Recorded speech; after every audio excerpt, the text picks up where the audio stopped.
अस्सलाम वालेकुम। सुबह मेरी आदत है कि अल्हम्दुलिल्लाह फ़जर की नमाज़ पढ़ के मैं वॉक करता हूँ, एक्सरसाइज करता हूँ। तो मैं आज जो बात कहना चाह रहा हूँ वो बड़ी अहम है कि वीडियो आप देखें।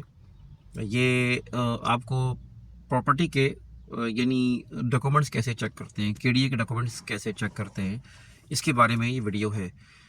मैं हूं इंतखाब सूरी और प्रॉपर्टी अपडेट्स के चैनल से मैं बात कर रहा हूँ और आपको ये बताना चाहता हूँ कि एक सेशन हमने शुरू किया ट्रेनिंग्स का।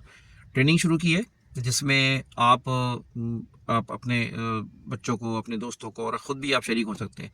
शॉर्ट कोर्सेज़ है, बहुत ही मुनासिब, कम पैसों में रखें। वैसे तो फ्री भी कर सकते थे, लेकिन यह है कि फिर वो कदर नहीं होती। तो मैं गुजारिश करूँगा कि वीडियो देखें। इंशाल्लाह अच्छे ट्रेनर आपको मिलेंगे, मैं ख़ुद भी ट्रेनिंग दूंगा इंशाल्लाह। और ये दरअसल आप ये समझें कि केडीए में जो अगर कोई फ़ाइल चेक करनी हो तो इसके लिए बेहतरीन वीडियो है। और आप रब्ता करें, हमारी क्लासें इंशाल्लाह स्टार्ट हो रही हैं और शॉर्ट कोर्सेज़ हैं, इससे आप फ़ायदा उठाएं। साथ साथ इंशाल्लाह ताला रोज़गार का भी हमने एक सिलसिला शुरू किया, रोज़गार भी आपको अल्लाह ने चाहा तो मिलेगा। अगर आपने अभी तक हमारा चैनल सब्सक्राइब नहीं किया तो अभी सब्सक्राइब करें और बेल आइकॉन को क्लिक करके हमारी लेटेस्ट वीडियोस के बारे में अपडेट जानें।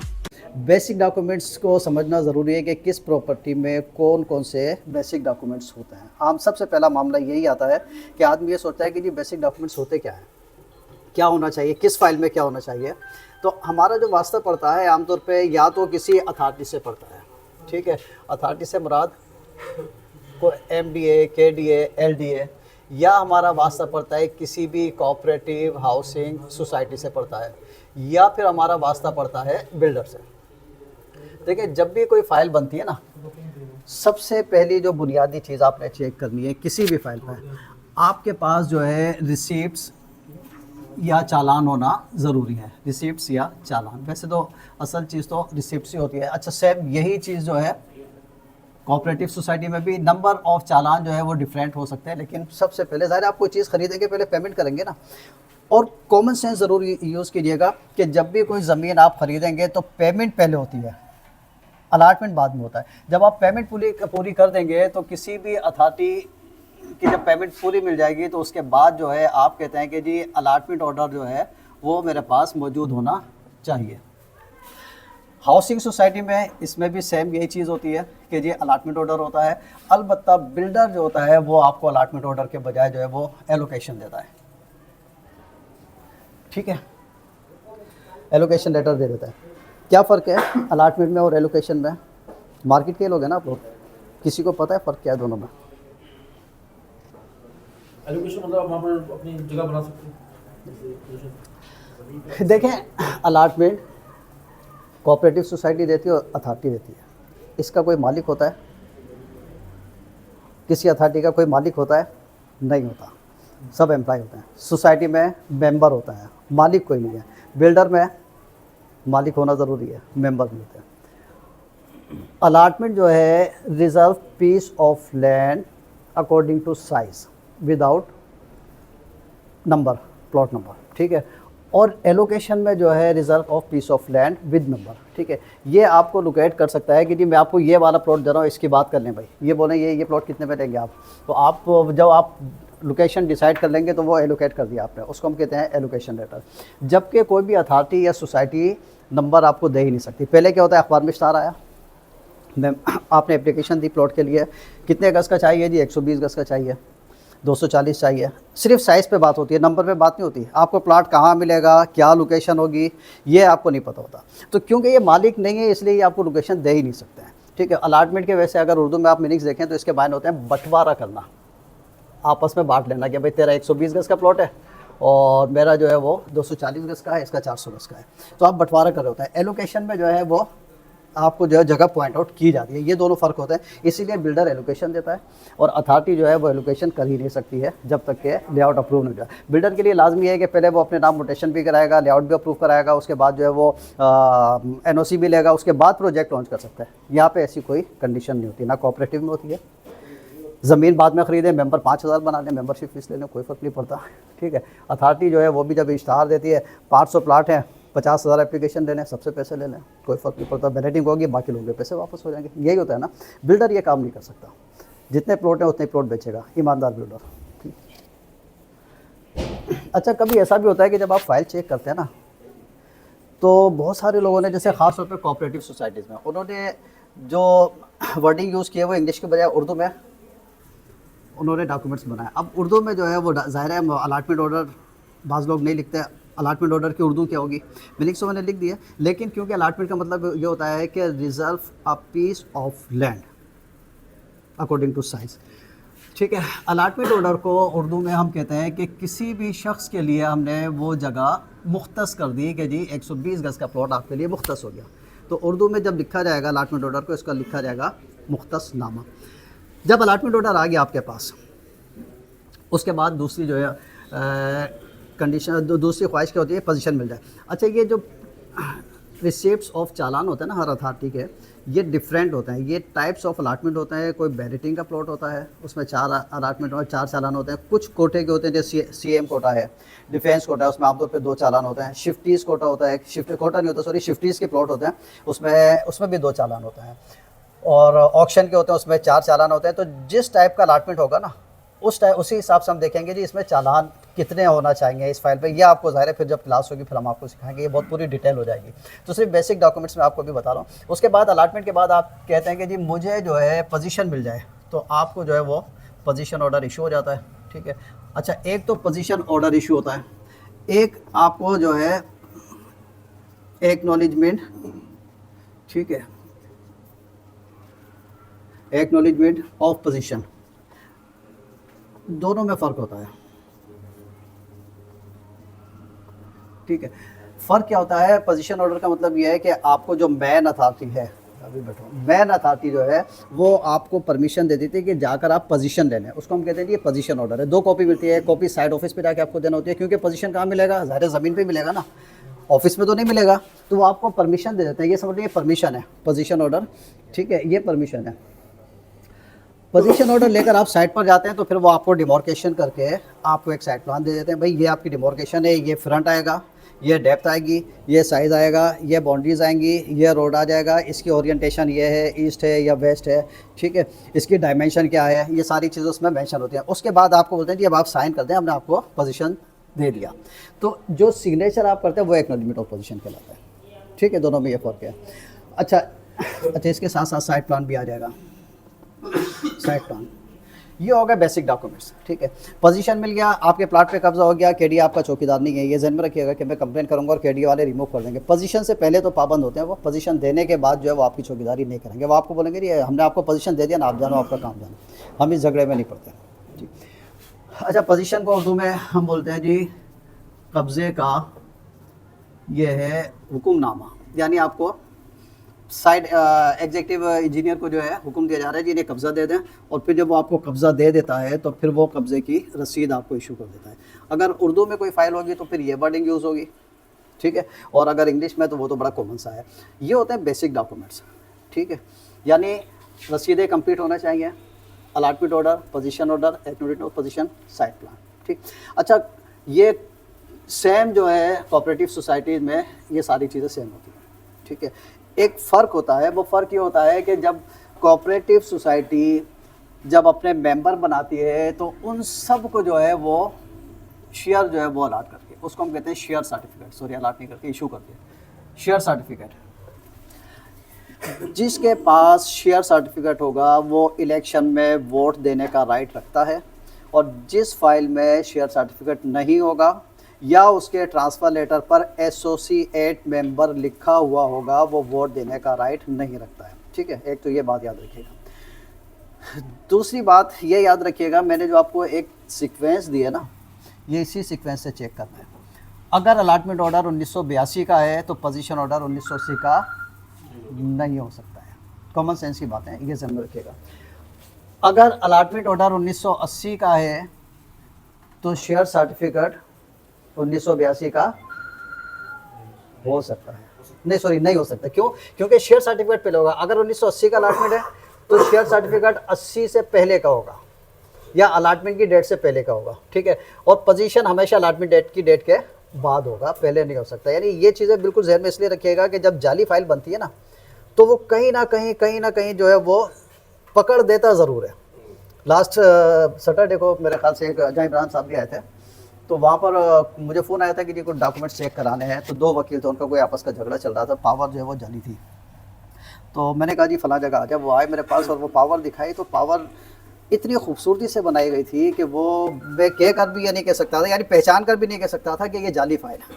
अब वो बोले आप बताएं। मैंने बोला यार मुझे पकड़ नहीं मिल रही है। अच्छा पकड़ क्या थी? एक तो ये थी कि जो सिग्नेचर थे ना वो बहुत प्रेशर से उन्होंने इस तरह जमा के किए हुए थे। तो इसका मतलब ये है कि आप जो है सिग्नेचर बना रहे हैं, लेकिन ये बात काबिल तस्लीम होती नहीं। आपको इसलिए बताया कि आप इसको जहन में रखिएगा, जो बहुत जमा के सिग्नेचर करेगा वो बने हुए सिग्नेचर होता है, लेकिन थे बड़े परफेक्ट। अब आप उसमें पकड़ ही नहीं है, क्या करूं? अब वो मुझे उन्होंने बताया, मैंने यार पकड़ नहीं मिल रही मुझे, लेकिन मुझे पता है कि ये फाइल सही नहीं है। पकड़ कहाँ मिली? उस पर जो है MF रोल की जो स्टैंप लगी हुई थी, MF रोल नंबर, ठीक है।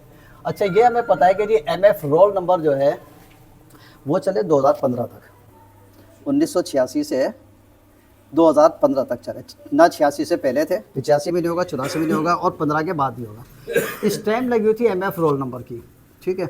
और जो फीसिस वगैरह थी, तो उसमें फ़ीस जो ली गई थी वो ली गई थी स्कैनिंग फ़ीस। स्कैनिंग का जो सिलसिला था वो शुरू हुआ है आपका 2016 से, ये 2016 से आया था। और स्कैनिंग फ़ीस जो होती है वो फिक्स होती है 1000 रुपीज़, ठीक है। और आपका जो MF रोल नंबर जो है ये चला है आपका अप टू 2015 तक। अच्छा पावर जो थी वो जनरल पावर वो थी आपकी 2014 की, ठीक है। MF रोल तक तो बात सही है।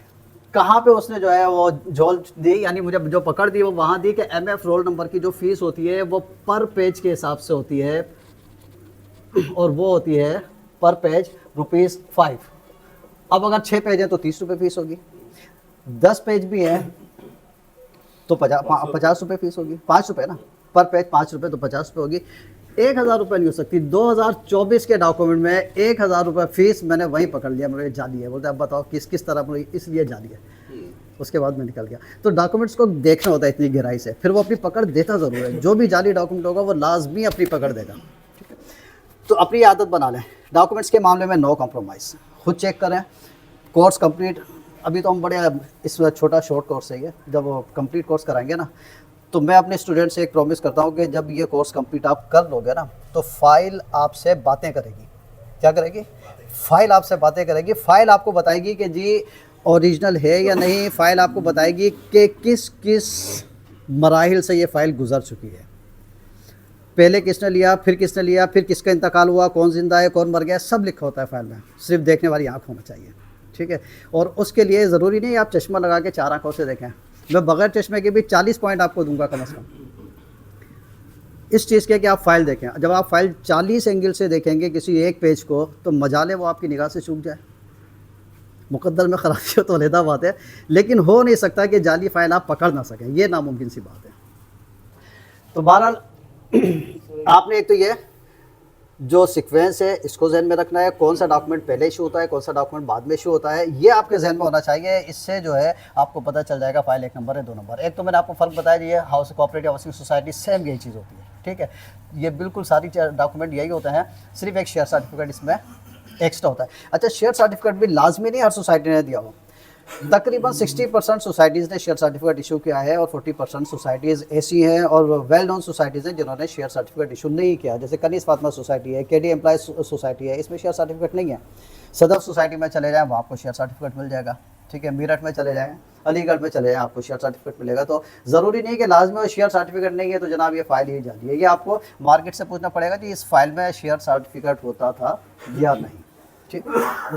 बिल्डर फाइल में जो है, क्योंकि बिल्डर जब मालिक होता है, हमने कहा जी रिसिप्ट या जो चालान होता है, अच्छा होती रिसिप्ट से ये पहले KDA वाले चालान इशू करते थे, तो कोऑपरेटिव सोसाइटीज़ ने वो वर्ड वहाँ से उठाया और वो भी चालान इशू करने लगे। चालान का जो कॉन्सेप्ट है जो कोऑपरेटिव सोसाइटी में, वो कॉन्सेप्ट ये है कि अगर सोसाइटी ने आपको एक चालान यानी एक स्लिप बना के दे दी, डिपॉजिट स्लिप, के जाके बैंक में जमा करा दे, जो बैंक में जमा होगा तो हम बोलते हैं जी चालान भर दिया, और जो पैसे लेके वहाँ पर आपको उसी वक्त रिसीविंग दे दें तो हम कहते हैं जी ये रसीद है, चेक लिया दिया था, रिसीविंग मिल गई। लेकिन हकीकतन होती दोनों रिसीविंग है, ठीक है। चालान का कॉन्सेप्ट ये है कि कोई वायलेशन की है, उसका जुर्माना आपने भरा है, तो यहाँ वायलेशन नहीं है। KDA को ये बात बहुत बाद में समझ में आई, पहले वो चालान इशू करते थे, अब चालान इशू नहीं करते। अब ई रिसिप्ट जो है वो इशू करते हैं। बहुत सारी चीज़ें थी जिस पर हम लोग एतराज़ात करते रहे। मेरा तकरीबन 30-32 साल का तो वास्ता है जो ये आपका जाली लीज़ें होती थी। मैं तकरीबन 96 से ये बात इनको कहता रहा कि भाई आप लीज़ पे एंट्री करो, डॉक्यूमेंट पे एंट्री करो, ताकि अगेन जो है उस डॉक्यूमेंट को यूज़ ना किया जा सके। ये बात इन्होंने 2006 में आके तस्लीम की। 2006 से ये शुरू हुआ, तस्वीरें भी लगाना शुरू हुए। 2006 से पहले जो है एंट्री नहीं होती थी। अच्छा, मेरे साथ के जो लोग थे ना, जैसे सब रजिस्ट्रार गुलशन के थे इमरान भाई, वो 2005 से लिखना शुरू हो गए थे। बात उन्होंने एक्सेप्ट की, लेकिन ऑफिशियली एक्सेप्ट नहीं हो रही थी। फिर 2006 में ऑफिशियली ये सिलसिला चल निकला है। तो बहुत सारी चीज़ें जो है वो चेंज हुई। अच्छा, बिल्डर जो है, बात ये हो रही थी कि बिल्डर जो है क्योंकि मालिक होता है, वो चाहे तो लमसम पेमेंट लेके भी चीज़ दे सकता है। उसकी फ़ाइल में 8-10 रसीदें नहीं होंगी, उसकी फ़ाइल में 20 रसीदें भी हो सकती हैं, 25 भी हो सकती हैं और 1 भी हो सकती है। ठीक है, असल चीज़ ये है कि अमाउंट जो है, जो जिस रेट में चीज़ बिकी है वो टोटल होना ज़रूरी है। अब जैसे केडीए में तो बड़ा आसान है, हमें पता है जी बैलेट में 10% का पहला चालान होता है, दूसरा 40%, फिर 25%, फिर 25%। शिफ्टीज़ में पहला चालान होता है 33% का और सेकंड चालान 66%। इसी तरह जो है डिफरेंट जो है वो टाइप ऑफ अलाटमेंट होता है। सोसाइटीज़ का डिफरेंट होता है। सोसाइटीज़ जो है किसी ने 4 चालान में दिए, किसी ने जो है 8 भी लिए, किसी ने 20 भी लिए। आपको ये पता होना चाहिए सोसाइटी ने प्लॉट दिया कितने का था। जब आप ये देख लेंगे कि कितने का दिया है, आप उसको कैलकुलेट करें और फिर उससे जो है चालान का अमाउंट देख लें। मिसाल के तौर पर गुलशन कनीज़ फातिमा वालों ने दिया था आपका 129 रुपये पर यार्ड के हिसाब से। ठीक है, अब वो जितने भी चालान है, आपका बिल फर्ज जो है वो 200 गज़ का प्लॉट है, तो आप मल्टीप्लाई इसको 200 से कर दें, आपको पता चल जाएगा जी कितने का दिया था। 400 का 400 से मल्टीप्लाई कर दें। इसी तरह जौहर के जो अक्सर प्लॉट दिए गए हैं वो 250 रुपये गज़ के हिसाब से दिए गए हैं। 400 गज़ का प्लॉट है तो चालान जो है 1 लाख रुपये के होने चाहिए। 600 गज़ का है तो 1.5 लाख के होना ज़रूरी है। तो ये कहाँ मिलेगा आपको? ये अलाटमेंट पर लिखा हुआ होता है। सोसाइटी का अलाटमेंट होता है, उसमें नीचे जो वर्डिंग लिखी होती है ना, उसको आप पढ़ने की आदत डालें, उसमें बहुत तफसील लिखी होती है। इसी तरह केडीए का कोई भी अलाटमेंट ऑर्डर जो है जब आप चेक करेंगे ना, तो जहाँ पर जो है ये बॉक्सेस बने होते हैं जी, प्लॉट नंबर और फला फला। ठीक है, तो जैसे ये आ गया जी, ये प्लॉट नंबर आ गया। ठीक है, ये आ गया जी, ब्लॉक आ गया। अब यहाँ पर जो है लिखा होता है जी इसका साइज़ ये है, और फिर एक चीज़ लिखी होती है रेट ये दिए थे। ठीक है, अब जो भी रेट थे, रेट को साइज से मल्टीप्लाई कर दें, आपको पता चल जाएगा कि इसकी कॉस्ट ऑफ लैंड क्या थी। केडीए में ओवी होती है, ऑक्यूपेंसी वैल्यू, सोसाइटी में कॉस्ट ऑफ लैंड होती है। ये आपने मल्टीप्लाई करके देख लेना है, आपको पता चल जाएगा कि ये टोटल कॉस्ट कितनी थी। अब चालान चाहे 4 हैं, 6 हैं, 8 हैं, 10 हैं, उन्हें आप जमा कर लें। ये अगर इसके इक्वल है, इट मीन चालान पूरे हैं, इक्वल नहीं है तो चालान कम है। ठीक, अच्छा, अब इस स्टेज के बाद क्या होगा? फाइल कंप्लीट हो गई, अब आप इस फाइल को बेच सकते हैं। ठीक है, जब आपने बेचा तो क्या होगा कि आपको एक ट्रांसफ़र ऑर्डर जो है वो मिलेगा। ट्रांसफ़र ऑर्डर, और ज़ाहिर है जब आपने ट्रांसफ़र कराया, अपने नाम एक प्रॉपर्टी कराई है ना आपने, तो आपने ट्रांसफ़र फ़ीस भी तो भरी होगी ना, मुफ्त में तो नहीं हुई है ना। लिहाजा ट्रांसफ़र ऑर्डर प्लस एक चालान भी इसके साथ होगा, जिसको आप रसीद कहते हैं ना। रसीद होती है वैसे तो, लेकिन आमतौर पर हमारी ज़ुबान पर भी अब चालान ही चढ़ गया है कि चालान होता है। एक ट्रांसफ़र ऑर्डर होगा, यानी अब ये फ़ाइल आपकी तैयार हो रही है, रेडी हो रही है। आपने 1979 में पहली पेमेंट की, 80 में दूसरी, 81 में तीसरी, 82 में चौथी। उसके बाद अलाटमेंट आपको 84 में मिल गया, पोजीशन आपने 86 में ले लिया, एक्नॉलेजमेंट भी 86 में आ गया, साइड प्लान भी आ गया। अब आपने एक फ़ाइल जो बेची वो 2000 में बेची, तो अब ट्रांसफ़र लेटर होगा 2000 का। इसने जिसने परचेज़ की ना, इसने क्या किया? इसने अपने नाम पे लीज़ करा ली। ठीक है, ये तो था ए अलाटी, ये आ गया बी दूसरा मालिक। ठीक है, इस बी के नाम ट्रांसफ़र भी हुआ और इसी बी ने अपने नाम पे लीज़ करा ली। ठीक, अब जब लीज़ करा ली तो फिर क्या होगा? अब इसके बाद जब भी ओनरशिप चेंज होगी तो लीज़ के बाद डायरेक्ट ट्रांसफ़र नहीं हो सकता। अलाटमेंट का मतलब ये है कि अथॉरिटी को राइट थे कि आप ज़मीन का एक टुकड़ा किसी के लिए मुख्तस कर देंगे। ठीक है, उसके बाद जब आपने पूरी पेमेंट दे दी और आपने कब्ज़ा ले लिया, तो आपने कहा कि यार अभी तक तो ये इदारा है ना, 14 अथॉरिटीज़ हैं जो ज़मीन अलाट करती हैं। ठीक है, तो आपका जो है ये कोऑपरेटिव सोसाइटी भी हो सकती है। सोसाइटी वाले भाग गए, फिर क्या होगा? कोर्ट पे कभी कोई मसला हो तो सबसे मजबूत डॉक्यूमेंट क्या होता है? कोर्ट जज को ये बात सिखा दी गई कि जो फाइल लीज़ है बस वो ओरिजिनल है। हालांकि ये बिल्कुल गलत बात है। जाली फाइल पहले लीज़ कराते हैं, जल्दी से लीज़ कराते हैं। ठीक है, तो जजेस को भी वैसे ट्रेनिंग की ज़रूरत है। हमने एक बार कराई थी हाई कोर्ट में ट्रेनिंग, और कुछ जजेस हैं भी जो कोर्स करके गए हैं। तो अब जब लीज़ हो गया ना, लीज़ का मतलब ये है कि अब गवर्नमेंट ने आपसे एक एग्रीमेंट कर लिया है, अब गवर्नमेंट रिस्पॉन्सिबल है।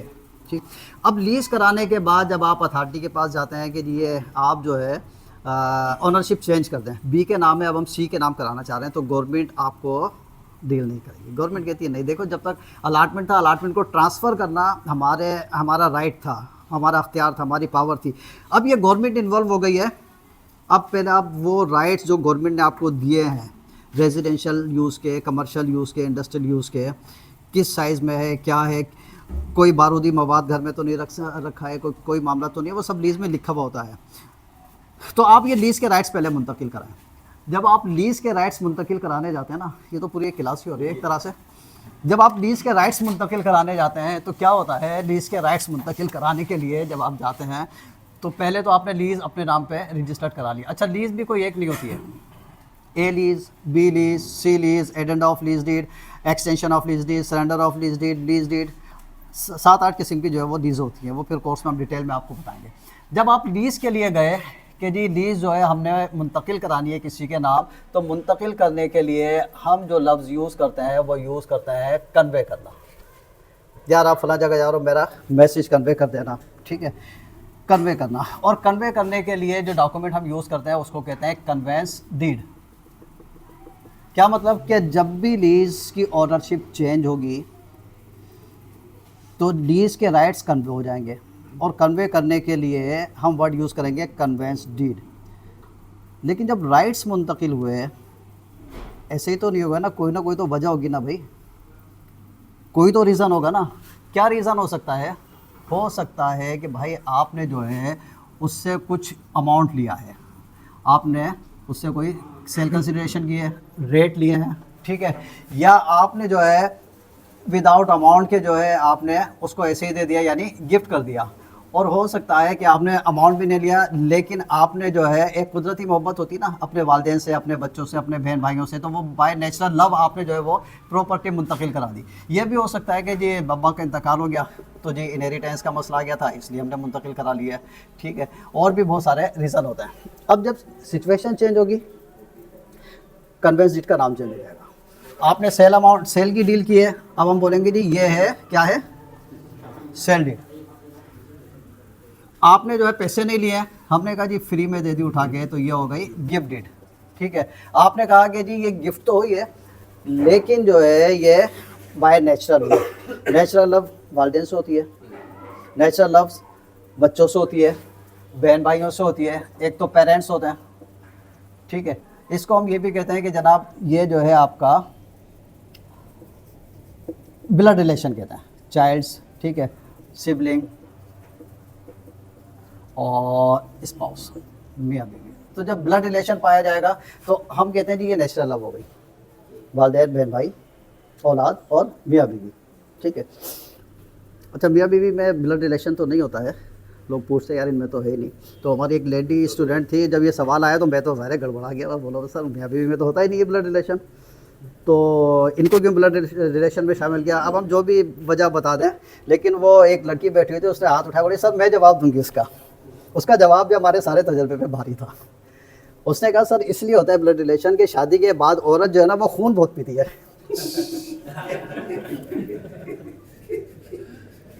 तो वो ब्लड रिलेशन हो गया, ठीक है।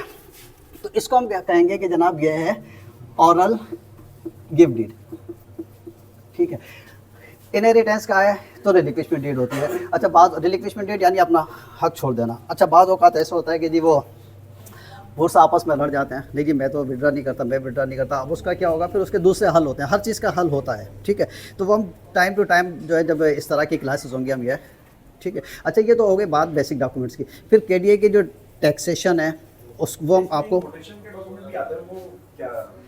अच्छा चले एक चीज़ तो ये कंप्लीट कर दें। अच्छा, जब लीज़ हो गई ना, उसके बाद हमने आपको बताया या तो सेल डीड होगी या, ठीक है, या आपका जो है ना गिफ्ट डीड होगी, कोई भी डॉक्यूमेंट होगा। लीज़ के बाद बिल फर्ज अब नेक्स्ट डॉक्यूमेंट लाजमी है कि रजिस्टर्ड डॉक्यूमेंट होगा, वो कहलाएगा सेल डीड, ठीक। सेल डीड के बाद, अच्छा जब सेल डीड कराए उसके बाद जब फिर अब आप जाएंगे कहाँ पे, अथॉरिटी के पास कि जी अब तो मैंने ये लीज़ के राइट्स मुंतकिल करा लिए, ये सेल डीड है। उस सेल डीड की बुनियाद पे अथॉरिटी आपको जो है उसकी मोटेशन करके देगी, ठीक है। और ज़ाहिर है जब आपने मोटेशन के लिए अप्लाई किया है तो कोई ना कोई पेमेंट भी की होगी, उसका एक चालान। यानी अब इस फाइल में जो यहाँ से चली थी पहली रसीद से, वो एक 4 रसीदें रख लें, ये 5वां डॉक्यूमेंट 6, 7, 8, ये 9, 10, 11, 12, 13, 14 लीज़ का भी एक चालान होता है जब आप लीज़ के लिए अप्लाई करेंगे ना, इसकी भी आपको पेमेंट करना पड़ती है, ठीक है। अब ये 15 डॉक्यूमेंट हो गए, ठीक। अब जब भी ये बिकेगा, अब डायरेक्ट ट्रांसफर नहीं होगा। अब जब भी बिकेगा तो पहले लीज कन्वे होगी, चाहे in shape of sale deed, gift deed, oral gift deed, waqf deed, relinquishment deed, ठीक है। उसके बाद मुटेशन होगी, उसके बाद चालान होगा। अब हम ट्रांसफर का वर्ड यूज कर ही नहीं सकते। क्या रीजन है? रीजन ये है कि जब ओनरशिप चेंज हो on the basis of joint declaration of vendor and vendee. Vendor means a person who wants to sell his property and vendee means a person who purchase any property. Joint declaration by pre lease joint declaration, ठीक है, on the basis of declaration. जब seller और purchaser दोनों पेश हो जाएंगे, हाँ जी आप बेच रहे हो जी, पैसे ले लिए, ठीक है जी, ये प्रॉपर्टी जो है वो आपके नाम हम ट्रांसफ़र कर देते हैं, परचेजर के सिग्नेचर लेते हैं, सेलर के लेते हैं। जब आपने सेल डीड कराई तो सेलर ने तो सेल डीड के वक्त अपना स्टेटमेंट दिया, पैसे लिए, वो तो चला गया। अब आप डॉक्यूमेंट लेकर आ रहे हैं। अब जो है वो अथॉरिटी के पास या सोसाइटी के पास जो है अब सेलर नहीं आ रहा है, यानी जो ट्रांसफ़र की जो बुनियाद है, जो बेसिक शर्त है डिक्लेरेशन, वो नहीं हो सकता। ना प्रेजेंस ना declaration in front of allotment authority not registrar. हमेशा चेंज ऑफ ओनरशिप का राइट उसको होगा जिसने ज़मीन अलाट किया। बाप तो एक ही होगा ना, जिसने ज़मीन अलाट किया हमेशा राइट उसको ही होगा। एग्जाम्पल, एक सेल डीड आपने करा ली, प्रॉपर्टी थी फ़हीम अंसारी का नाम, ठीक है, परचेज़ कर ली जनाब आपका जो है नदीम साहब ने, ठीक। नदीम साहब ने जो अपने नाम करा ली सेल डीड, और सेल डीड कराने के बाद ये मुतमईन हो गए कि अब सेल डीड मेरे नाम है, फ़ाइल इनके पास है, सेल डीड इनके पास है, मालिक ये हैं, ठीक है, और ये सुकून से बैठेंगे, मकान बाद में बना लेंगे। 4 साल बाद, 5 साल बाद मुझे पता चलता है जी नदीम साहब ने तो आज तक जो है अपने नाम मोटेशन कराई नहीं है। मैंने एक किसी भी अखबार में से इश्तहार दिया जी मेरी फ़ाइल गुम हो गई है, फ़ाइल नहीं है मेरे पास, मिसप्लेस हो गई, और मैंने KDA में एक एप्लीकेशन लगा दी, यार मेरी फ़ाइल गुम हो गई शिफ्टिंग वगैरह में, तो मुझे इसकी सर्टिफाइड ट्रू कॉपी बना दें। बन जाएगी? बनेगी या नहीं? KDA मुझे देगा या नहीं? CTC, क्योंकि KDA के रिकॉर्ड में ऑनर कौन है? फ़हीम अंसारी। नदीम अशरफ साहब जो है सेल डीड करा के घर में सो रहे हैं, ठीक है। रजिस्ट्रार सिर्फ लीज को मुंतकिल करता है। जब आप जाते हैं सेल डीड के लिए तो सब रजिस्ट्रार आपसे ना अलॉटमेंट मांगेगा, ना पोजीशन मांगेगा, ना साइड प्लान देखेगा, कुछ भी नहीं मांगेगा ना। ये कंडीशन जो आपने बताई है ना, ये तो एक उस चीज की बताई है जिस पे उसका कब्जा नहीं है, ठीक है। अगर कोई वो भी बताऊंगा, अभी बात पूरी नहीं हुई है। यही हो जाए पोर्शन फाइल। अच्छा, अब ये जब सेल डीड हो गई, मैंने वहाँ से KDA में एप्लीकेशन दी, वहाँ से मैंने दूसरी फाइल निकलवा ली, और लीज की भी वो CTC निकलवा ली रजिस्ट्रार ऑफिस से, ठीक है। अब जब मैं दूसरी फाइल बना के अपने उस प्लॉट की को अगर बेचना चाहूँगा कहीं पे तो बेच सकता हूँ या नहीं? खरीदार मिलेगा ना मुझे? CTC फाइल है भाई, 5 करोड़ का प्लॉट है यार, 4 में तो लोगे, 4 में नहीं 3 करोड़ में तो लोगे, बेच सकता हूँ ना। इसका मतलब यह है कि on the basis of sale did you can claim of ownership but can't proof of ownership. आप सेल डीड के बेस पर ये तो कह सकते हैं ये प्लॉट मेरा है, आप साबित करें जी, आप क्लेम कर सकते हैं। साबित करने के लिए मोटेशन लाजमी, जब तक मोटेशन नहीं होगी प्रूफ नहीं हो सकता है, ठीक है। तो अब मैंने जो है KDA से फाइल, वो दूसरी CTC फाइल बनाई और मार्केट में बेच दिया, करने जी जो करना है। और जब CTC फाइल इशू होती है ना, वो उस बेस पे होती है कि पहले ओरिजिनल फाइल कैंसिल होती है, अखबार में इश्तहार जाता है, FIR कटती है।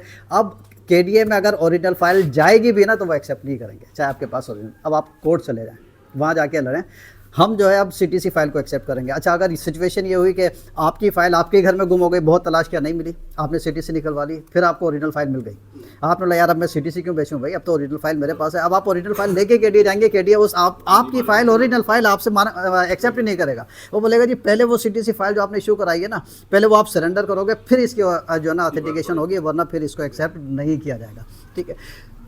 तो मोटेशन और ट्रांसफ़र में फ़र्क ही होता है। मोटेशन हमेशा होता है on the basis of any legal document like sale deed, gift deed, oral gift deed, relinquishment deed, waqf deed, release deed, बहुत सारे डॉक्यूमेंट, ठीक है। और ये भी हो सकता है कि कोई फाइल लीज नहीं थी, मालिक का इंतकाल हो गया। अब इंतकाल के बाद उसके वर्सा अपने नाम मुंतकिल कराएंगे तो मालिक तो यहाँ पर भी नहीं आया ना, इसलिए उसको भी मोटेशन कहा जाता है, क्योंकि अब यह ownership change on the basis of legal document, death certificate, FRC। जब भी लीगल डॉक्यूमेंट की बुनियाद पर ओनरशिप चेंज होगी हम बोलेंगे जी ये मोटेशन है, और जब मालिक की प्रेजेंस के साथ होगी तो हम बोलेंगे जी ये ट्रांसफ़र है, ये एक फ़र्क होता है, बेसिक फ़र्क होता है, ठीक है। अच्छा, अब इसके बाद ये जब भी फाइल बिकेगी, सपोज मालिक की डेथ हो गई, तो हमने कहा कि जी अब जो है आप रिलिक्विशमेंट डीड कराएंगे, और रिलिक्विशमेंट के बाद जो है आप मोटेशन भी कराएंगे, और मोटेशन की भी जो है वो पेमेंट होगी, मोटेशन फीस, ठीक है। और उसके बाद इसका एक चालान भी होगा। अभी आपकी फ़ाइल बढ़ती जा रही है। अब जब भी जो है आगे आपने बेची, फिर आपने सेल डीड करा दी, फिर आपका जो है ना मोटेशन होगा, फिर आपका जो है वो चालान होंगे। अब जब आप परचेस करेंगे ना किसी सेल डीड वाले से, ठीक है, तो आप बोलेंगे जी मोटेशन दिखाओ। आपने मोटेशन चेक की, आपको मोटेशन में भी लिखा हुआ मिलेगा प्रीवियस ओनर कौन था, और मोटेशन में ये भी लिखा हुआ मिलेगा अलाटी कौन था।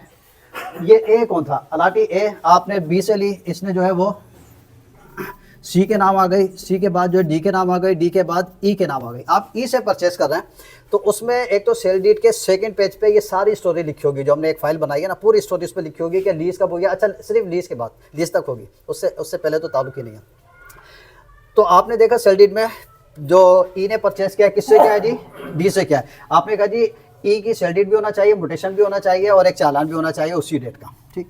उसके बाद आप देखेंगे कि जी डी से परचेस किया था। अब डी ने किससे परचेस किया, आपने रिलिक्विशमेंट चेक की, मोटेशन चेक की, पता चला कि जी सी से, ये सी के वो साथ है। फिर सी ने किससे लिया था, बी से, बी से किसने लिया था, ए से लिया था। अब आप नीचे से जब जाएंगे ऊपर, तो आप अलाटी तक पहुंच जाएंगे। ये फार्मूला होता है फाइल को चेक करने का। और भी बहुत सारी चीज़ होती है, जैसे फॉर्म होता है, उस नंबर से हमें पता चलता है। अब जैसे हम रिलिक्विशमेंट के लिए फॉर्म यूज़ करेंगे, 4 नंबर लिखा है तो हम समझ जाएंगे कि ये रिलिक्विशमेंट के लिए। अगर 2 नंबर लिखा है तो सेल डीड के लिए, 1 नंबर लिखा है तो लीज नहीं है, प्रॉपर्टी। वो नंबर से हम पहचानते हैं, ये आपको भी इंशाल्लाह पहचान बताएंगे। ये जो इनहेरिटेंस रिलिक्विशमेंट है, तो इसमें अगर एक खाली सेल डीड हुई भी है, जी जी। मोटेशन उस ओनर ने नहीं करवाई, तो उस सूरत में जो है वो गुरसा जो है वो किसके कैटर होंगे, मतलब सेल डीड वाले के या जिसकी म्यूटेशन है। सेल डीड वाले के, क्योंकि उसने जो वो क्लेम कर सकता है ना ओनरशिप का। उसने मोटेशन नहीं कराई, चेंज ऑफ ओनरशिप, लेकिन मालिक है बहरहाल, वो उसकी बुनियाद पे क्लेम कर सकता है। तो मोटेशन नहीं है, वर्सा जो है वो अपने नाम पे पहले मोटेशन करा लें, और उसके बाद जो है, अच्छा फिर वो डबल मोटेशन होगी, इनके वालिद के नाम की भी होगी, और फिर अपने नाम भी करा सकते हैं। अब इसमें इनहेरिटेंस के केस में 2 सिचुएशन होती हैं, ठीक है। नदीम साहब और सूरी साहब दोनों सगे भाई हैं, बाप का इंतकाल हो गया। अब इन्होंने कहा कि जी अब रिलिक्विशमेंट कराना होगी, नदीम साहब आप विड्रा कर जाए। इन्होंने कहा जी मैं क्यों करूं, जैसे तेरा बाप ऐसे मेरा बाप, मैं तो विड्रा नहीं करता। सूरी साहब आप मान जाए, इनके नाम करा दें, फिर हम बेच के आधे पैसे आपको दे देंगे। आपको ये बोलते हैं नहीं भाई मुझे भरोसा नहीं है नदीम साहब पे, मेरा भाई है, मैं जानता हूँ यार, अब क्या करें भाई, कोई तो हल होगा ना। तो फिर हम रिलिक्विशन नहीं होती फिर इसकी, फिर दोनों के नाम डायरेक्ट मोटेशन होगी। अगर ऐसा कोई केस हो ना, उसमें डायरेक्ट मोटेशन कराएं। लोग मशवरा करते हैं ना, यार अब्बा का इंतकाल हो गया था, अब हम बेचें, क्या करें भाई, पहले अम्मा के नाम कराओ, उसके बाद फिर आप बेच सकते हो। अब अम्मा के नाम वो रिलिक्विशमेंट कराएगा, फिर मोटेशन कराएगा, उसके बाद बेचेगा, तो भाई मशवरा दो कि भाई तुम 2 भाई हो, अम्मा है, जाके तीनों अपने नाम करा लो, छोड़ो रिलिक्विशमेंट का चक्कर, खर्चा भी बचेगा, टाइम भी बचेगा, मोटेशन कराओ और बेच देना। शॉर्ट रास्ता, भाई अपने नाम रखना चाह रहे हैं और बाकी जो 4 अफराद हैं जी जी, वो सरेंडर कर रहे हैं इनके। हाँ, तो फिर रिलिक्विशमेंट ज़रूरी है। रिलिक्विशमेंट का मतलब ये होता है, उर्दू में हम कहते हैं दस्तावेज़ दस्तबरदारी। अगर कोई दस्तबरदार होगा तो ये डॉक्यूमेंट रजिस्टर्ड होगा, दस्तबरदार नहीं होगा तो डॉक्यूमेंट रजिस्टर्ड नहीं होगा, ठीक है। तो ये तो एक सीक्वेंस आ गई फाइल की। फाइल को चेक करने का एक फार्मूला आपको दे दिया मैंने, कंप्लीट नहीं है लेकिन 20% जो है यही है, 80% अभी भी बाकी है। अच्छा, इन सारी चीज़ों के बाद फिर हम आएंगे, यानी केडीए की डॉक्यूमेंटेशन के बाद हम टैक्सेस वगैरह, ठीक है, उसमें प्रॉपर्टी टैक्स है, एनयूएफ है और दूसरे अदर टैक्सेस वगैरह है, वो सारी कैलकुलेशन, लीज कराने का तरीकेकार। अच्छा, एक्स्ट्रा लैंड भी आ जाती है बाज़ औक़ात, ठीक है, वो एक्स्ट्रा लैंड के आप किस तरह हासिल कर सकते हैं, वो सारा प्रोसेस। अच्छा, एक और बड़ा मामला होता है, बाज़ औक़ात तो ऐसा होता है, जैसे अभी भी कराची के बहुत सारे इलाकों में, लांडी कोरंगी, मलियर, नई कराची, कस्बा, औरंगी टाउन आप चले जाएँ, तो जी ये फ़ाइल जो है वो रखी हुई है, किसके नाम है जी, अब्बा ने ख़रीदी थी। किससे ली थी जी, वो काले खान से। काले खान कौन थे, उन्होंने किससे ली, उन्होंने पीले खान से ली थी। पीले खान ने किससे ली थी जी, वो ईदू बख्श से ली थी, उसने इलाही बख्श से ली थी। और भाई ये तो लोग तो हैं ही नहीं, 65 साल गुजर गए, ये तो ईदू बख्श के नाम फ़ाइल है, फिर उसके बाद इलाही बख्श आ गया, फिर काले खान, फिर पीले खान, फिर तेरे अब्बा आ गए, उसके बाद जो ये फ़ाइल ऐसी पड़ी है, अब कराओगे कैसे, मालिक तो है ही नहीं ना। ये बहुत मामला होता है। उसके लिए फिर एक दूसरा प्रोसेस होता है जिसको हम कहते हैं regularisation on the basis of possession with evidence of residence, specially statement of neighbour. ये 3 चीज़ें उसमें होती हैं। उसके बाद हम रेगुलाइजेशन करके फाइल को ट्रैक पे ले आते हैं। रेगुलाइजेशन का कॉन्सेप्ट ये है कि एक काम इलीगल हो गया, उसको लीगल ब्रैकेट में लाने के लिए उसको हम रेगुलाइज करके फिर वो लीगल ट्रैक पे आ जाता है। फिर आगे लीगल प्रोसेस होता है, वो सारा प्रोसेस भी आपको समझाएंगे। उसके बाद जो है वो हम रजिस्ट्रेशन प्रोसेस पे आ जाएंगे। अब जैसे आपने देखा कि ये लीज कन्वे हुई, फिर उसके बाद ये मुख्तलिफ डॉक्यूमेंट हैं, आगे भी हैं, ठीक, 21 डॉक्यूमेंट होते हैं, ठीक, वो 21 डॉक्यूमेंट पे तफसीली बात होगी, ठीक। उसके बाद जो है फिर हम कोऑपरेटिव सोसाइटीज़ के रूल्स, बिल्डर्स के रूल्स हैं, गोठ आबाद है, कच्ची आबादी है, SBC के रूल्स हैं, शरई मामलात हैं, स्पेशली विरासत के मामलात हैं, ज़कात इसका जो है कोई टॉपिक आप कोई टाइम निकालें, दीदार भाई से गुजारिश करूँगा क्योंकि रमज़ान करीब है, तो हम ज़कात पे भी इसी तरह तफसीली तकरीबन कम से कम 2 घंटे की वर्कशॉप तो अच्छा मैं 2 से 4